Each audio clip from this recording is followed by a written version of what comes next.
Hey guys, what's up? Welcome to this week's episode of the Small Business Surgeon Podcast. And guys, today we are in for a treat, as always. Today's guest is a competitor from season 12 of the television show, The Blox. She is the owner of Royal Beats, which is so much more than an entertainment company, but we'll get into that in a minute because she goes by the name of DJ Stardust. Please welcome to the show, Stephanie Rivkin. Stephanie, welcome. Thank you so much for having me. I'm excited to be here and talk with you. Another Bloxer. Yeah, we're pulling quite a few interviews from the Blox just because of how the community is structured over there. It really resonated with me, and there's so much in common with the theme of the show. Is all the Blox is about is helping entrepreneurs to get better. So, how did you wind up on that show? What was the path you took there?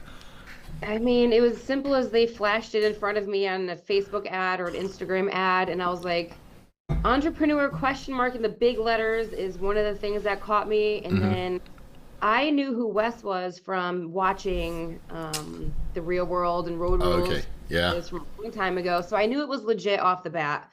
And then I looked into it real quick and saw that there had been other episodes. And then what really caught me was going through the comments and seeing Bloxers from previous seasons going in there and just saying it changed their life and the impact it had. And I was waiting to see one comment that said, like, don't do it, this is a scam, or like, don't do it, it ruined my life. But I didn't come across one. I mean, it could have, honestly, maybe somebody deleted something, but it seemed like a really genuine, positive outcome for everybody who had gone on the show and done it. And so after checking it out, I was like, I think this would be cool. Yeah. Sent in my info, and next thing you know, I'm there a few months later. Dude, what surprised me most about the show was how many people had closed their businesses and then pivoted and started something completely different after going through the curriculum and actually started to understand, the minimum viable product and product launches and all that kind of stuff. It's there's so many people from the previous seasons are successful now in other things that they didn't show up for. So tell us what it is that you do and what is DJ Stardust? Because that sounds like a whole lot of fun. So that's an accidental name, and I'm an accidental DJ. Okay. The name came up from me answering an ad on Craigslist to try to save the world. Somebody left me a book and it said DJ Stardust because they didn't know my last name, or it said Stephanie Stardust, and I said, I'm taking that. So that's how the name came about.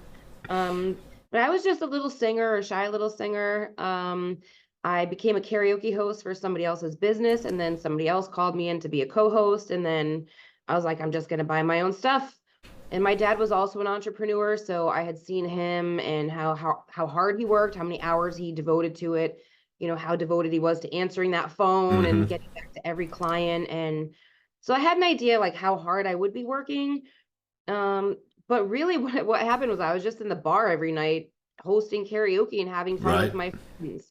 And it became a job somehow. And now 15 years in, it's a little bit more purposeful now. And going on the Blox was really because I didn't have that education behind my business. Right. So I had grown it, to a certain point monetary, like financially, I was in a decent spot and I knew I could do better. So I had started to take those steps already. And again, I am pivoting certain things since leaving there, and I have more ideas of like how I'm going to grow and what I'm going to change and what I need to do. It's all time sensitive, everything and when it's supposed to happen will happen. It's a lot. Yeah.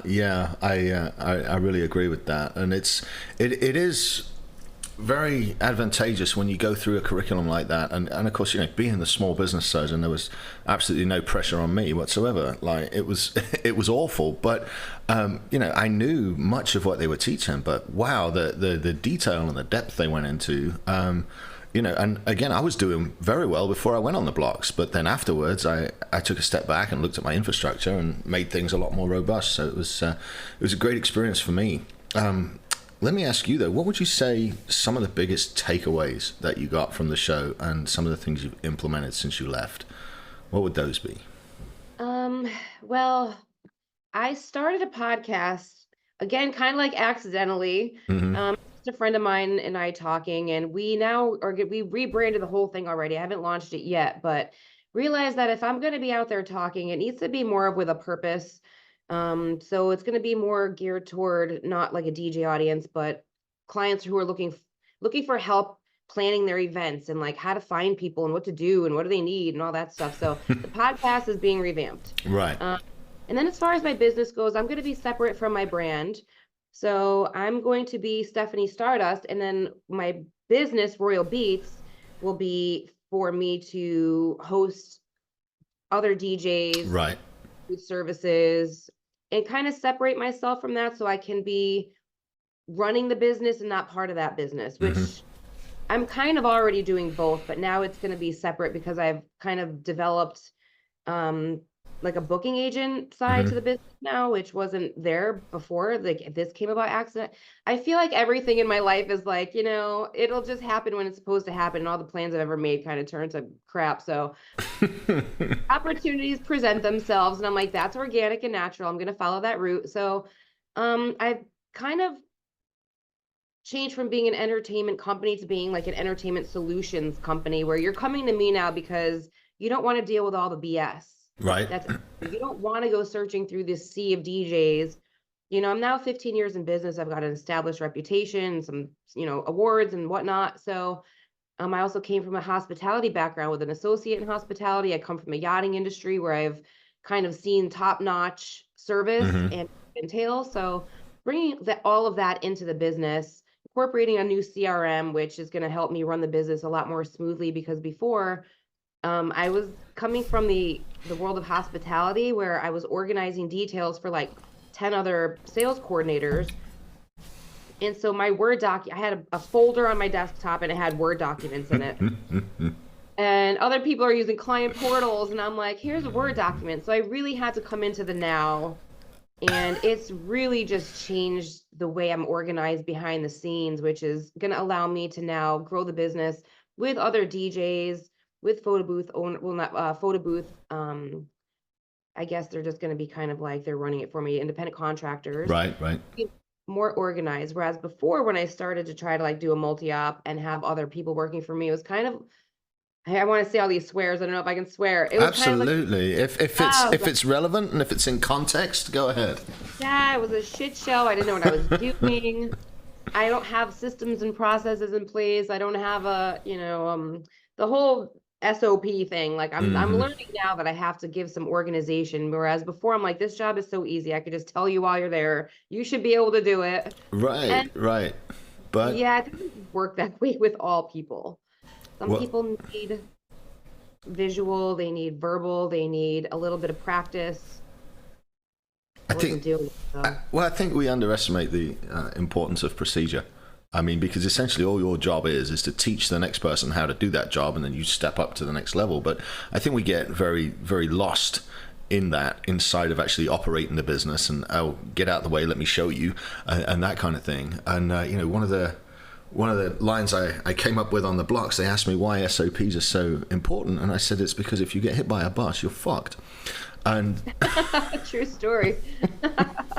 But and you know, I build out CRM systems for a living, and so the fact that you had Word documents is more than a lot of business owners have. But I think the thing they're really missing is that organizational ability to spread knowledge and have standardized knowledge throughout every employee at the company. So before we go any further down that route, though, I want to know what it was like 15 years ago as a karaoke host and getting paid to essentially show people a good evening and to work a crowd and to have some fun. Going from that into the world of, right, I'm buying my own rig, I'm buying my own gear. What happened there, and was it scary? What was that process like, going from an employee to, right, now I got to find some bookings? Well, the bookings just came. Once I got my own rig with the help from a friend, he kind of like financed it for me, and through the gigs, I paid him back, and that's how I got started. That was my financing. So once I had my own stuff, it kind of just took off, and there weren't a lot of females out there doing this. And I had a friend of mine who was kind of like my inspiration. So once I saw her doing it, I was like, I can do this. And because we were more collaborative than competitive, she helped me. We referred gigs back and forth at some points, but really my first day on the job, I was scared shitless and I couldn't even say a word on the microphone. I just said yes to the job. Somebody was like, do you want to host a karaoke show for me? And I was like, yes. showed up, no experience except for I'm a singer and I had been on a Right. microphone in front of people my whole life practically. But then you gave me a microphone to host, and I was like, oh my God, I can't talk to these people. All of a sudden, it was like terrifying. So going from that to being in it, being over time, just really getting used to it and becoming comfortable on the microphone as a host and singer. And then it was like, wow, I'm 5 years in. Maybe I should learn how to actually DJ now because people were hiring me for private parties. Hmm. And I told them, like, I don't know what I'm doing, but they were like, we don't care. We like you. So I'm like, all right, I'm there. You're giving me money. I'm Right, going to right. figure it out on the job, I guess. So I did a lot of learning on the job. And there really wasn't, for me at the time, I didn't know that there was even a huge DJ community out there, like expos existed and DJ groups and communities existed. And I wasn't in any of it. I didn't even know. So I was just in my own world this whole time, kind of finding my way. And eventually, um, I started discovering what was out there for resources and I started using them all. And so I became like just very busy and I had won some awards now. And it was like, well, I better get better. I can't just do what I'm doing. I know there's more to this than what I'm doing. So I had coasted along and it was kind of like smooth sailing, Hmm.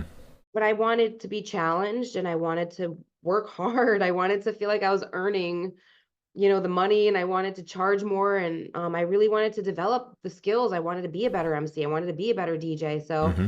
behind the scenes at home, I put the time and effort in, and then I wanted to learn how to grow my Instagram. So I put the time and effort in watching webinars, and then I listened to a ton of audiobooks. So my whole world just became immersed in like small business stuff and what I could do to be better. And Right. so I thought I was at a point in my life to now, take that kind of public and put myself in the public spotlight and have them kind of judge me. And what I really learned was that the community was as valuable as I thought it would be. I really went in there for this network and the alumni network and Hmm. knowing that we would have like this small business group that no one else really had access to. Right. And to me, that was worth the investment and the education was worth the investment. I didn't go in there competitively. I don't know why I'm back to talking about the blocks, but It's okay. going back into talking about being from being in business 15 years ago to being in here now, I can see myself putting in the time and the effort and the work and the intention to grow and be better. And that, I guess, along the way has kind of been inspiring to some other people because now when I look back or I look out there now, there's like a sea of female DJs everywhere. And it's like kind of fun to have been part of that trajectory of like, are women part of that space? Can we be part of that? Are we invited into that space? And we were invited with open arms. This whole male DJ community has been amazing. Female DJs have also been like their own side community, Right. but See, it I was, I only know four DJs, and three of them are women. oh So, wow. like, I don't know. I've got in fact my guy DJ friend, he lives in England, and then all the other. No, I can think of one guy out here. So I know five, and it's 3-2. But it seems to be like, there's no barrier to entry to the females anymore. They're just as welcome, and to be honest, they can do as good or better job of getting a crowd going.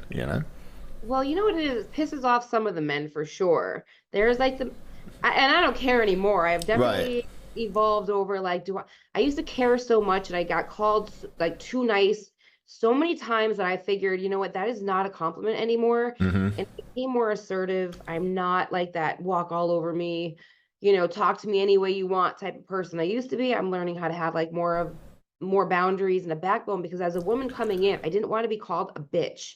And that was like my main thing was like, I am having fun.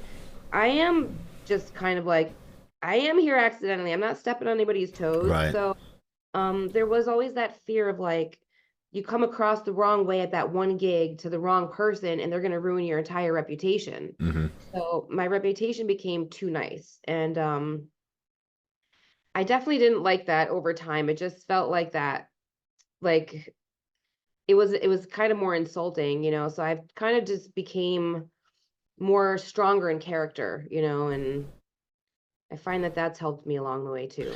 Man, I think a lot of powerful women that I know. I know some women that are high up in industry, and they're all very, very nice, and yet they have a switch that can be flicked. Yeah.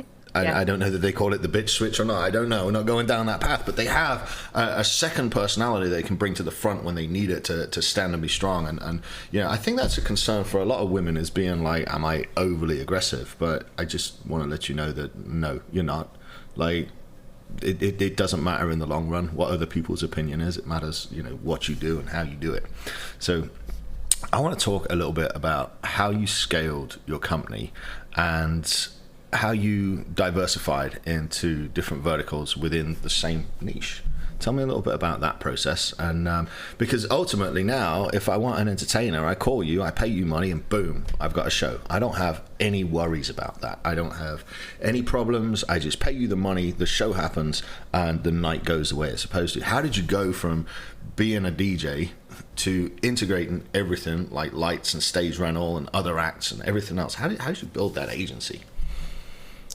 So my background as a singer and entertainer was really kind of like a part of me that became like, it wasn't really coming out of me as a DJ. I was so shy as a DJ because I didn't have any skills really. So I was just kind of like, staring, they call it Serato face, just looking really serious at your computer. You don't even look like you're having a good time, so that's why I grew those skills. But I was a burlesque performer, and that entailed props and costumes and music and like staging and timing and all of these elements that like are kind of part of the wedding scene. So my detail oriented self with a show came out in my wedding services, and that's kind of how I developed that niche. But also, I was a coordinator for sales people at hotels, so it was like I had all of those skills behind the scenes. So I was really doing that for my clients once I got the gist of, okay, I'm the MC, I'm kind of coordinating this timeline, I am playing the music that goes with the timeline. So now I'm like DJing a show in my mind. It's like, this is totally, I've got when you do a stage show, you've got your behind the scenes, you got your cue points, and everybody's got like, they know what they're doing. And that's kind of like the stage show part of me behind the scenes of weddings is what made mine stand out a little bit more, I think, because as an MC, as I grew, it was like, I wasn't a cheesy MC. So that kind of made me stand out from some of the other people out there doing like the same old, and all the weddings were the same. And I'm over here like, what can we do to make it more fun? So I threw in a lot of elements. Like, do you want to have a drag queen like host your cocktail hour or your dinner hour? Do you want to incorporate some of these fun things you're seeing on TikTok? Is there something religious or cultural? We just bring out things that these people thought of or really wanted, but weren't even sure of or hadn't thought about before. That made the wedding side of my business grow, and the niches themselves were just aspects of my personality and my network. So being, I don't even know, I'm not straight, I guess you could say. So my LGBTQ community has been there part of my life. I partied with them since my years of going to the nightclub. And then I have a marijuana community, I mean, people that in my network are big smokers, and they're just able now to like come out of the closet as a smoker. So there's weed weddings, there's pot parties, there's cannabis expos. I'm gonna have to write this down. It sounds like I'm missing out on some action here. I don't know anything about this. Oh God, yeah. It's a huge community now. So because I've now got my network, some of my best friends are working at dispensaries. They're dropping my name. If it's just kind of word of mouth, a lot of it. So a lot of my niches are friends, and they're just part of my life, and they're part of bigger communities where they're able to drop my name. And then it's like, all of a sudden I'm in Boston at a cannabis convention and DJing after parties, or, it's all just kind of been because, and I taught a seminar on this recently, part of being your authentic self is attracting ideal clients that are happy to meet you as who you are, to come across as like this fake business person because, maybe they met me through their friend who was smoking weed with me while I was hosting karaoke at a club, and they don't want to know that stuffy business side of me. They want to meet me.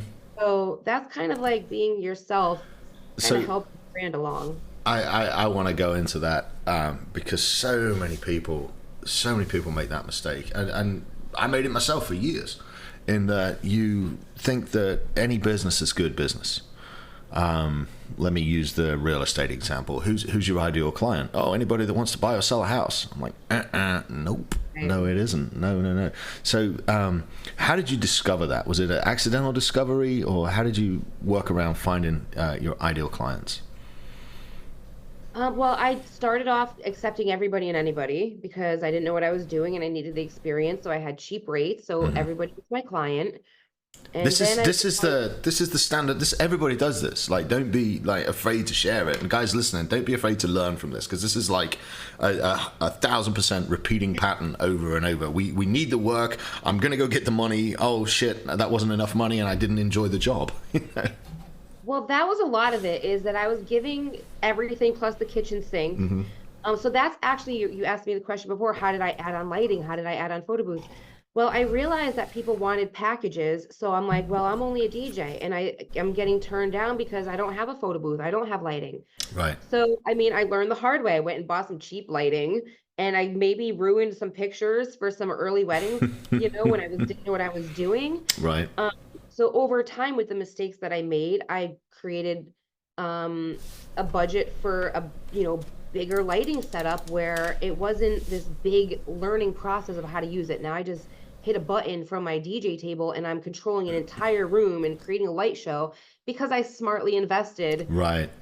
these amazing lights that now do the work for me. You know what I mean? Mm-hmm. Um, Otherwise I would have had to learn how to DMX all these lights together and it's wires and it's a big controller and it's like, oh man, I don't want to learn all that shit. So I learned how to do things smarter. Right. And so then I was like, how do I get a photo booth? And so, and I did all this right before 2020, right? So I invested Mm. all my money in 29, all my money. Mm-hmm. I basically was right before the pandemic hit. I was both about to make a bunch of money that would have like made a lot of my investment back, but then we shut down. And so there's a story there about how I survived, and that's kind of like it was a whole divine intervention Go for because it. Yeah, tell us, because we all had very rude awakening at the beginning of 2020. There was a lot of money moved around and won and lost in that. So tell us what happened. so like a lot of my friends and other business owners, we were about to have our best year ever. Mm-hmm. The income was about to be like more than I had ever seen. Mm-hmm. Um, but also a sad part of this is that because I had just invested everything, I was also relying on some money to come in from a really sad, like a settlement that I had to sue somebody for, which was my dad died and his wife turned out to be a swindler and she put in a she put in a will through probate that me, my sister, and brother had never seen before, and kind of got that through under our noses. And my dad had a trust in place and all. She swindled everything. So Wow. I have like this crazy sixth sense, and I tell my sister and brother, "Listen, I'm getting a lawyer. I'm gonna sue this bitch. She's taken everything. Our house that we grew up in, like my dad's business that he owned, she now had his business. She had our house. Oh She wow. had access to everything." And I was like, no fucking way. Because watching my dad grow up and watch him grow his business, and then he died, he was dying of cancer. And he was working till his last day, like Wow. doing orders. And it was inspiring, but it was also one of the saddest things that I've ever seen because this woman was patiently waiting for him to die to take everything. Mm. And so I sued her. And when I got the evidence, because I laid it into my lawyer, I sue her for, I laid out everything she did. And this woman, when she got the accounting that proved I was right, she keeled over and died like that day or the next day. So I couldn't go after her anymore. But I think she knew I was coming, and so she just checked out of life. She died through natural causes, but I think it might have been more of like a shock that I discovered all of this through intuition and discovery through a friend of mine who was a paralegal, kind of helped me along the way. Right. So that money was due to me in like 2015. Mm-hmm. Um, I sued her around 2015. Yeah, around 2015. So I had to wait now because everything she died, it goes into this long drawn out thing. Now I'm suing her kids for the money or fighting me for the money. Right, right. So this whole thing where I literally had pennies in the bank during the whole COVID thing. We shut down in late February, early March, right? It was March 16th. March 16th. So by March 30th, I had like pennies in the bank now because all my gigs for the month were canceled. And so on April 1st, April Fool's Day, big chunk of change lands in my bank account, almost like, I don't know why it would be April Fool's Day that this money arrives and saves my ass from, just going under. And it wasn't everything I should have received, but because I had the intuition and I followed it and I followed through with like that, I had a fever to get this woman and to make sure she knew that I knew, to almost get justice for my dad.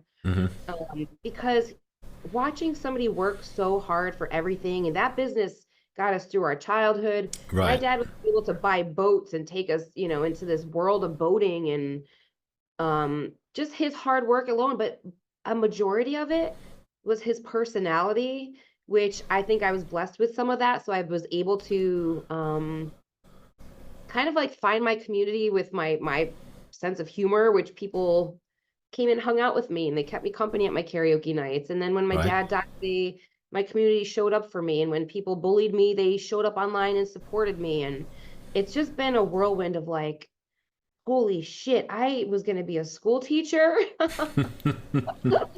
Yeah. And like been living my best life with the help of some of my best friends just supporting along the way. So how did it work out for you coming back into business through COVID? How long were you all down for? Ooh, it was rough for well, I think we came back around like what, early 2021-ish. I think New Year's 2020 was the first round of anything kind of going down, anything starting to happen. I remember them opening and closing the bars right before then. So I don't know. It's hard to think that it's been 4 years now since it started. Well, there's these pivotal moments in my life because I, like a lot of other people, 2020 was the demise of my relationship. It was 13 years gone. We had a family, but we are still like co-parenting, living together now because we're in this shit show of a financial relationship and a financial situation. So I did eventually move out, and then I moved back in to co-parent with my ex for certain reasons. But in 2021, I remember where I was when I started working again. I believe it was like March or April, and my roommate at the time was like, "Give me more money, you're working." And I was like, "I don't have any money." So it was just a lot of just getting your money back into your bank account. And I've been scraping by paying bills and the bare minimum and living like, like frugally as possible. And coming back into making money was scary because like I didn't want to spend it. Right. And I had so much to pay off, and it was like, and then it was rebooking my entire year's calendar. Everything, and then trying to take in new business. And it was like, I mean, I had gone through, I remember one point where this woman wanted her money back, and I was like, I don't have any money. What do I do? Like, our contract is kind of like, you don't get a refund, you have to reschedule. Right. So it was a lot of reworking the contract. We had learned a lot of our language wasn't really going to hold up in court as DJs. A deposit and a retainer were basically the same thing to us. So we learned, and it was really hard, but now I feel like, again, it's kind of like a slowdown with the economy, and I'm seeing the bookings and I've been seeing it across the board. Our community through events is like, things are slowing down again. Yeah. It's scary. So. Well, you still got the weddings. People still get married. That's what's slowing down. They always need a DJ, So, yeah. It was a tricky one to navigate, and I think election years as business owners are always a little bit fraught. They're always harder to get the boat going in the right direction in an election year. But again, like, you learn enough during the good years to be able to navigate the bad ones. And if this is your first bad one and you're listening to this, just reach out to somebody that's been through a few of them, and it reminds me of that meme where they're hanging James Franco and he just looks over at the guy next to him and says, "Oh, first time, huh?" You know.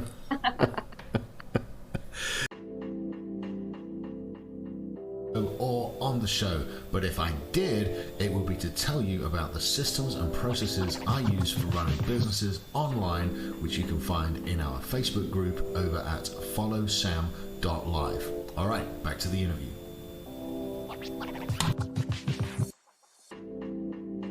So, talking of that, tell me what your plans are for 2024 and what is the future of Royal Beats, again, especially since you've completed the Blox. Tell me about what's coming up for you.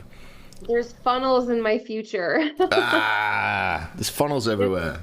I know. Well, I didn't know before that when I got somebody to my Instagram or my website that I've got to like catch them with something. Yeah. And as an event planner and somebody with knowledge, I have freebies I can offer, and that freebie might get them to maybe listening to my podcast, or make them follow me on Instagram, or maybe hire me for an event, or just kind of like catching them and not just letting them drift off into my website with nowhere to go and no real value. So I have learned I need to provide more value. I was doing, we learned like the whole jab, right hook thing. I can't remember what they called it.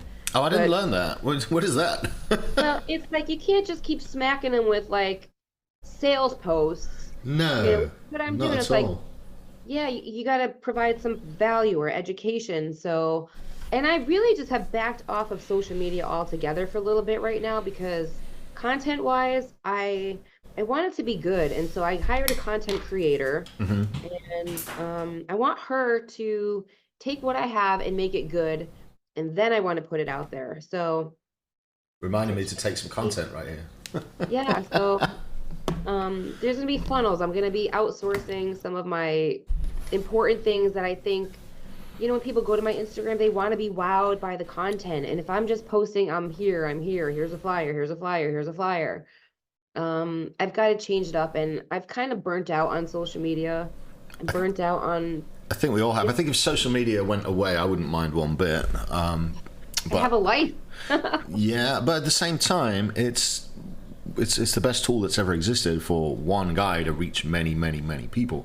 And we'll get 500, 1,000, 2,000 downloads on a show, and I'll be like, oh man, I don't have 500,000 followers, I don't have 1 million downloads, whatever it is. And then you kind of got to think, 500 people in a plane crash, that's a lot of people, and so I think I'd live better without social media, but it is a really great way to provide a lot of value to as many people as possible. And so I think it's here to stay. Oh, you're taking a picture now too? Yeah. So now we've got those of you not watching on YouTube, now we've got some photographs for our social channels as we're talking about, so we can put this interview up. It is a strange world. I mean, I couldn't believe if you'd have told me in 1995 we'd have been running around showing pictures of each other's lunch. I wouldn't have believed it. And yet, as far as marketing and building authenticity, what I learned, and it was through Apex. It was through a different business organization I'm a part of. But if you can make your content educational, engaging, or entertaining, or a combination of the three of those, that's what you should aim for, instead of just, because a lot of DJs, a lot of business owners, my God, you see them on social media and they come in. I've got a business owners group with nearly 3,000 people in it now, and instead of asking questions and saying, hey, I'm Stephanie, I'm a DJ, here's what I do, I could use a little help with this, does anybody know anything for that?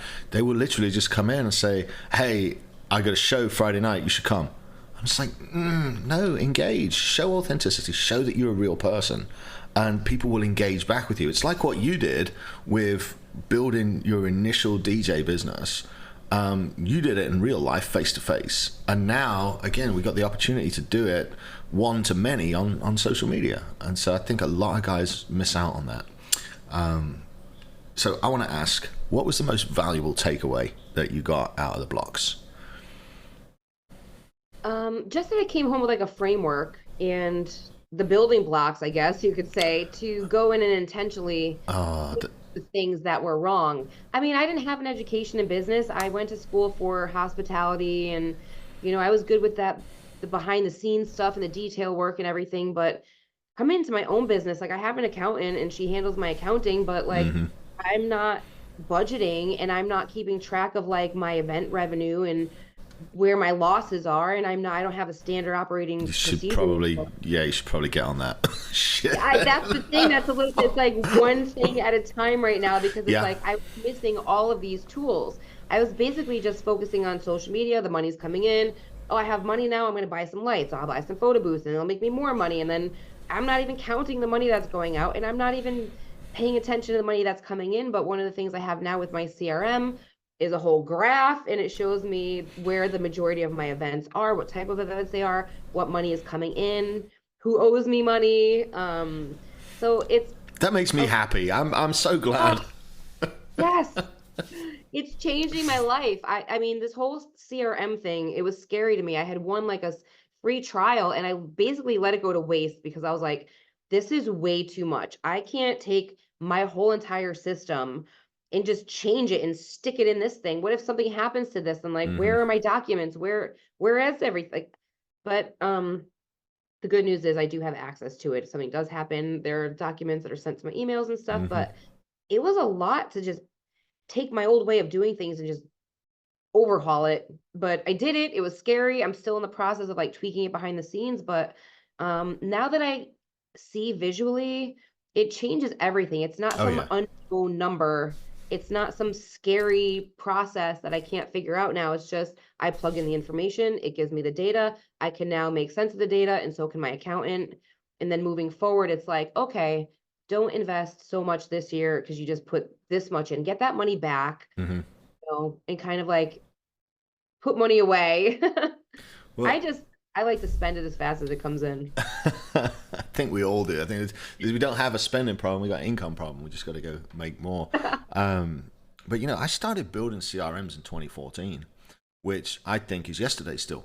And then realized it's 2024 and I've been doing it 10 years. And where I saw the need for them was when I owned my media company and was selling media. You can have the best advertising possible. You can have videos out there lead into funnels and everything. But if there's no eyeballs on it and there's no tracking and you can't see what's good, see what's bad, and make adjustments, and you're not following up and closing, and your entire business is on bits of paper, like you're gonna get smoked by somebody that has all that. I mean, could you imagine like right now competing against a karaoke startup with the knowledge you had 15 years ago? They wouldn't stand a chance, you know? Actually, they can't even really start a karaoke business the way I did because the resources aren't even out there with how they've changed your access to music. It's not even just like when they took all the access off of TikTok with all of the music rights. So I don't Like know anything about that. Tell me what's oh, going on. Yeah, well, UMG, I think it's their Universal Music Group. right, right. Um, well, you know what they did on Facebook for DJs? Like you can't play No, I don't. music, I don't. they'll flag you. I'm getting copyrights from like 2012, like violations still, and they're muting music for videos I don't even remember putting them up or how long So ago. you're showing a guy singing karaoke and going, look, I'm live streaming my karaoke show, and you're getting hit with copyright infringement because of the Well, music. not in that sense, Oh, but okay. that music is no longer available. Those websites that were allowing you to purchase that music, Hmm. they're not there anymore because the rights to the music has just they've clamped down so hard. So what they've done on Facebook, they weren't doing that so much on Instagram and TikTok. You were still able to put music behind your reels that were Right. like was from the radio. And now they're you can't use those songs and they're muting No all of kidding. the sound bites. If you've used those songs in the past on a video, now your video is mute.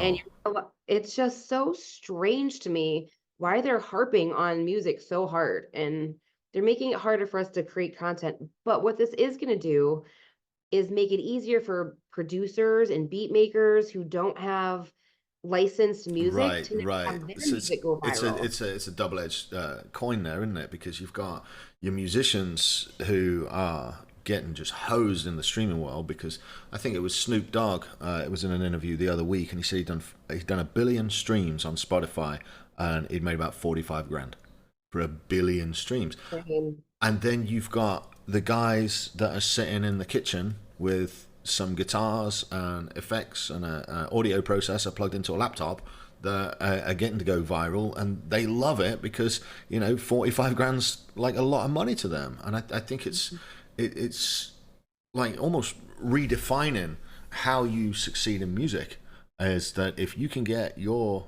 music onto one of these platforms and shared, it just there's no barrier like there was in the old days where you had to go to like a record company and get down on your knees and ask very politely for a contract. Sorry, I was a professional musician. I know that side of it. Oh, really? Yes. Well, that's funny. So there's a guy that went viral on TikTok right now who's not signed to any contracts anywhere, and he's like in the top 22 right now. Oh wow. Yeah, so I think he said he's the first artist that's happened with, which is got to be inspiring to a lot of other people right now that are out there trying to make it big. Because I think even once you have your following on TikTok now, you can go tour. People will allow you to come into their city and like I mean that makes sense, doesn't it? They don't care. You got 20,000-30,000 followers on TikTok. You show up, people are going to come for a show. I mean, it's the old adage. It doesn't matter how good you are. It's like, can you put asses in seats? Can you sell tickets to what it is you're doing? And if you can, then you can go around the country and do it.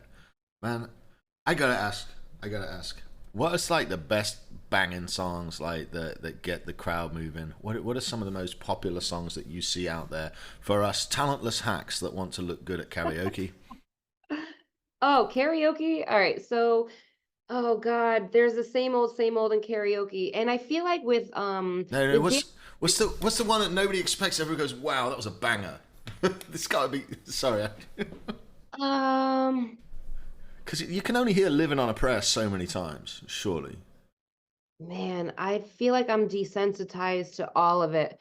Sometimes it just depends on the person singing and like their personality, but when girls come out and start rapping, that usually is fun, or like the screamo hardcore, like Linkin Park type stuff is kind of fun. We have one guy like that at the local karaoke show. And I go down there about once a month and hang out. And there's one guy like that, and he wants to scream, but he's scared.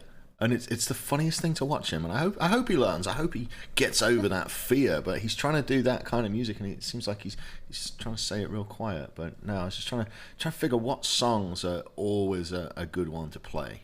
Oh God! So the most popular, we have "Love Shack," we have "Don't Stop Believing," Oh we my have God, is that "Picture" Journey? by Kid Rock and Cheryl Oh, Crow. We have I'd "Oughta forgotten Know." that monstrosity. Oh my God. Oh, "You Yeah, Ought to Know About Atlantis" is popular with the yeah. girls.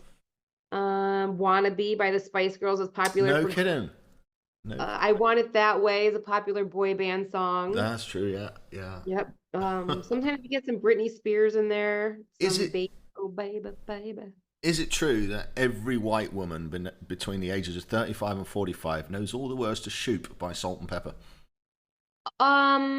They think they do until you give them the microphone. Yeah, but they do know the lyrics to "Party in the USA" by Miley Cyrus. Oh my God. Yeah, every Yeah. word, every word. They would when I was working in the industry, they would always call "Shoop" MILF bait. That would. Oh my God. Yeah, well, we have like there's your different crowds that come out. So you have your younger crowds, and Mhm. they kind of like they like to sing Drake. They like to sing weird, I don't know, weird shit. It's only weird because we're old. Yeah, Yeah. I mean, it's stuff that like last night, was it last night? The night before. Somebody they wanted to sing oh something. Oh, I can't remember. It was like a Biggie song. Give Me the Loot. She wanted to sing Give Me the Loot by Biggie. Okay. And I was like, oh my God, no. I mean, it was kind of like the last song of the night. And then her friend came over and slipped me $20. And she's like, let me sing I Want to Dance with Somebody with my friends. So I was like, how do we go out tonight?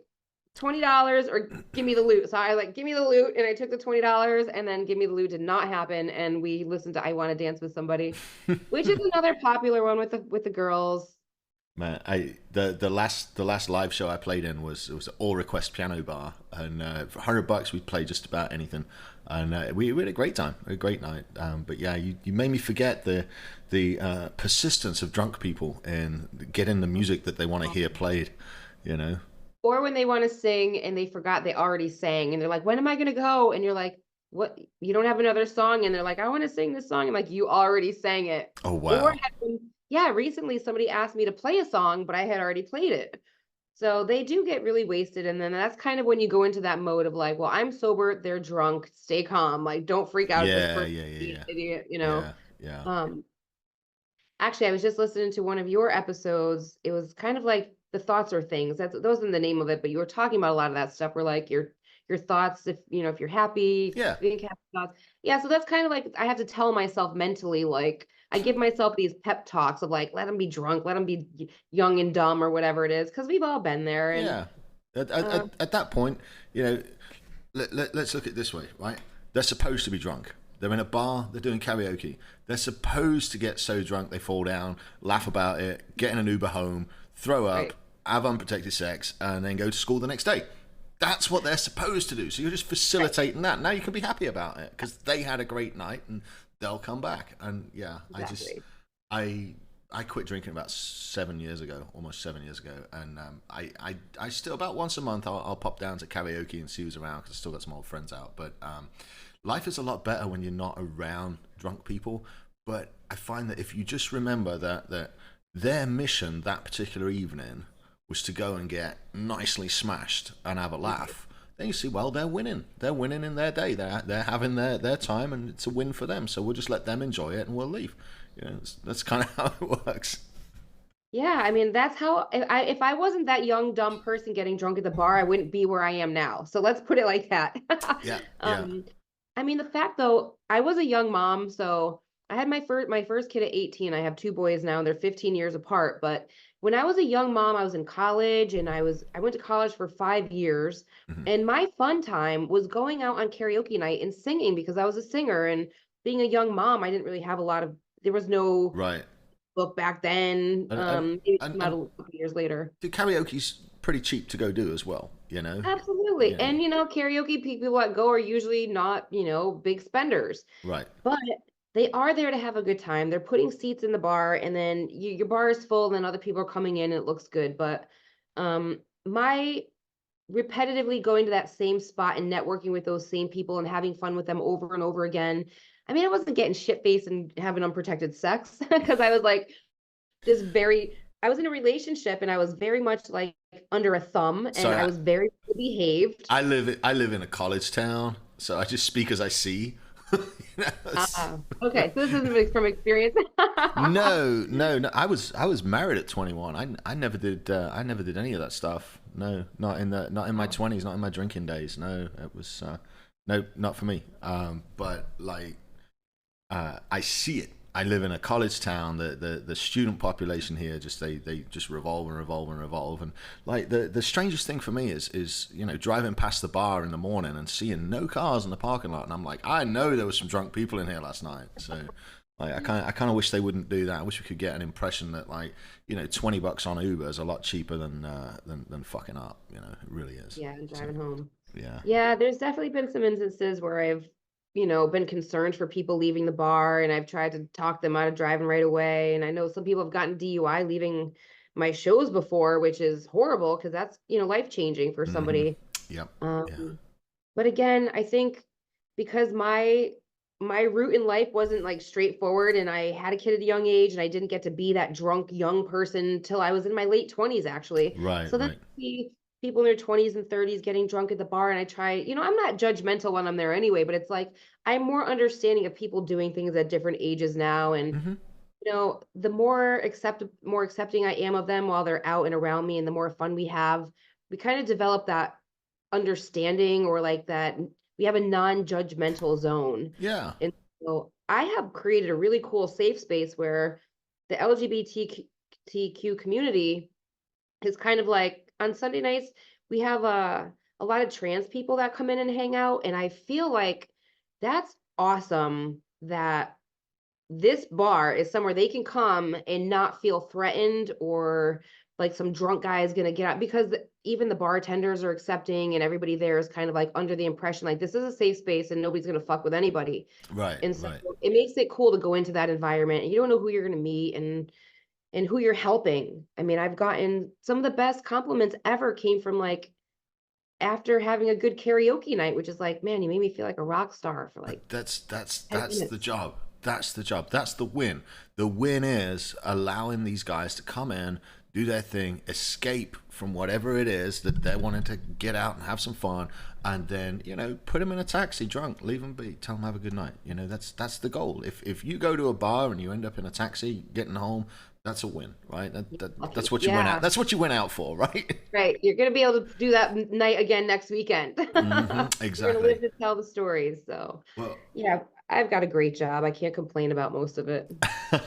I know, I know. I do miss being out there and being on stage and being the entertainer and doing all that, but I don't miss the late nights, and I don't miss carrying PAs and drum sets and bass amps especially.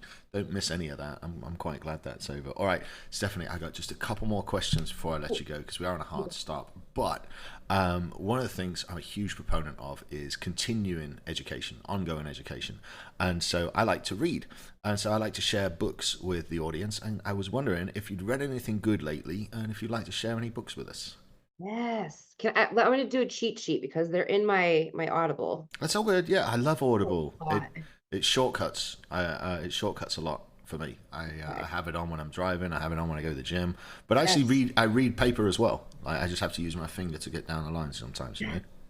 I do have actual books. I have a huge library. I actually was just rearranging it yesterday. But if people want to grab a paper and pen or something right now, I've got 26 titles. I'm not going to give you all of them. I'll just scroll through the first few. Just give me like the most impactful. Give me a couple of your favorites that we should all be taking heed of. Okay. Let's start with Atomic Habits. Oh, I like that. That's James Clear, right? Yes. I Crushing It by Gary Vaynerchuk. I have that one also. Yes, it's another good book. Uh, No BS Trust-Based Marketing by Dan Kennedy. Ooh, I'm gonna look at that one. This is what I do. You see, I steal these and I go and learn from them. Uh, well, he also has another one. It's called No BS Marketing to the Affluent by Dan Kennedy. I like that one too. Maybe I'll just Uh, look up Dan Kennedy. oh yeah, he's Oh, amazing. I've seen a lot of his stuff. Yeah, I just never went Yeah. and I never went and looked on Audible. I see a lot of his clips, or people repurposing his clips, I should say, Yeah, I mean I think he's one of my favorites. because he's like And spiritual OG. side.